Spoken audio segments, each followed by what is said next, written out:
আল্লাহর কোন এক বান্দা পানির অতল তলে মাছের পেট থেকে পর্যন্ত আল্লাহকে ডেকেছিল, আল্লাহ কি তার ডাক শুনেনি? আল্লাহ সুবহানাহু ওয়া তাআলা সূরা আম্বিয়া 21 নম্বর সূরার 89, 88, 89 নম্বর সে আয়াতগুলো উল্লেখ করেছে। সে যখন ফি যুলুমাত ফানাদা ফি যুলুমাত, যখন অন্ধকার থেকে আল্লাহকে ডেকে নিল, সেই যে দোয়া করেছে, শুধু আমি রিপিট করতে চাচ্ছি না, আপনারা জানেন যে সে বলেছিল লা ইলাহা ইল্লা আনতা সুবহানাকা ইন্নী কুনতু মিনাজ জালিমিন। আল্লাহ জবাবটা কি দিয়েছে? ফাস্তাজাবা লাহু ফাস্তাজাবনা লাহু ওয়া নাজাইনাহু মিনাল গাম। আমি তার ডাকে শুনে নিয়েছিলাম এবং তাকে তার কষ্ট জায়গা থেকে আমি তাকে উদ্ধার করে সমুদ্রে উঠিয়ে দিয়েছি। আল্লাহ বলেনি?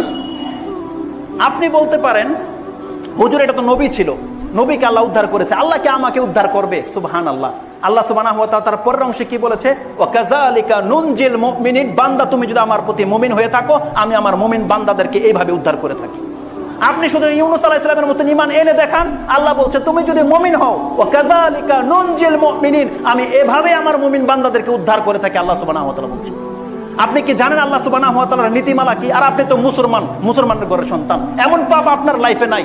কিন্তু একজন কাফের যদি বিপদে পড়ে যায়, আল্লাহ সুবহানাহু ওয়া তাআলা এত ইনসাফ, এত দয়া আল্লাহ সুবহানাহু ওয়া তাআলা। আল্লাহ বলছেন আর যদি কোনো কাফের বিপদে পড়ে আমাকে ডেকে নেয়, আমি কাফের ডাকে পর্যন্ত সাড়া দিয়ে দেই। আপনি কি ভেবেছেন? আপনি কি জানেন সেই হাদিস? মুহাম্মদ সাল্লাল্লাহু আলাইহি ওয়াসাল্লাম যখন কোন সেনাবাহিনী পাঠাতো, মুয়াজ বিন জাবলকে রাসূল সাল্লাল্লাহু আলাইহি ওয়াসাল্লাম কি বলেছিল? ইয়া মুয়াজ ইত্তাকি দাওয়াতাল মাজলুম ফাইন্নাহা লাইসা বাইনাহু ওয়া বাইনাল্লাহি হিজাব। মুয়াজ তুমি অত্যাচার করা থেকে বেঁচে থাকো। ওই অত্যাচারকারী যদি কোনো কাফের হয়, সে যদি আল্লাহর কাছে ডেকে নেয়, আল্লাহ মুয়াজ আমার উপর অত্যাচার করেছে, আল্লাহ কিন্তু দেখবেন এটা তুমি মুয়াজ, আল্লাহ কিন্তু দেখবেন, আল্লাহ কিন্তু তার ডাক কিন্তু কবুল করে নেবে। রাসূলুল্লাহ বলছেন ইত্তাকি দাওয়াতাল মাজলুম, অপরাধীর ডাক, সে অপরাধী কাফের হলেও, যে ব্যক্তি মজলুম নির্যাতিত হচ্ছে, সেই ব্যক্তি যদি আল্লাহর কাছে ডেকে নেয়, সেই অত্যাচারকারী যদি কোনো আল্লাহর ওলি হয়, আল্লাহ সুবহানাহু ওয়া তাআলা তাকে রেহাই দেবেন, আল্লাহ তাকে পাত্তা দেয় না। এজন্য বাংলার জমিনে যার উপরে যেভাবে অত্যাচার করা হচ্ছে, আপনি শুধু ধৈর্য ধারণ করেন, একবার শুধু আল্লাহকে আপনি ডেকে নেন, আল্লাহ আমার উপর অত্যাচার হচ্ছে, আল্লাহ তুমি বিচার করো, আল্লাহ কিন্তু তাকে কোনোদিন ছাড়বে না ইনশাআল্লাহ। আপনাকে আরেকটা এক্সাম্পল দিয়ে আমি আমার বক্তব্য বলছি, শেষ করে দেব।